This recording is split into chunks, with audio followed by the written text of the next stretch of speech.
Goed een week bin de archeologen begonnen graven. Wat er onder het lucht komen zou, weer voor harden een grote vraag. Dat er huizen staan ha, dat weer wel duidelijk, maar net hoe vol en uit hokker tijd. Waar ze nu mee bezig zijn, dat zijn de huisjes die aan de molensteeg hebben gestaan. Dus dat zijn funderingen, nou, ook vanaf de 17e eeuw. Je ziet verschillende stenen, je ziet rode stenen, je ziet gele stenen. Dat komt omdat in verschillende tijden zijn verschillende soorten bakstenen gebruikt. En de oudste zijn de rode, en die zijn waarschijnlijk wel uit de 17e eeuw. De archeologen zijn op dit stuit tussen de fundering zo'n het ziekje naar sporen van de bewoners. En zo nou en dan komt er ook wel wat uit de groen.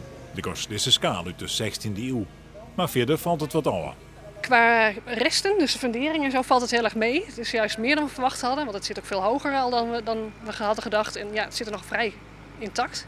Maar qua vondsten, ja, het is nog niet veel. Nog oordelwieken wordt er zacht, dan worden de funderings, die het hier al zo lang lijn hebben, voor het helle. Je kunt het helaas niet bewaren ter plekke, want er moet een nieuw gebouw komen te staan. Dus alles wordt zorgvuldig opgemeten, opgetekend. De fondsen worden verzameld, nou, dus dat gaat allemaal mee. En dan het verdwijnt hier inderdaad, dat klopt. Is dat net spietig? Op zich wel, maar ja, je kunt de vooruitgang ook niet tegenhouden natuurlijk.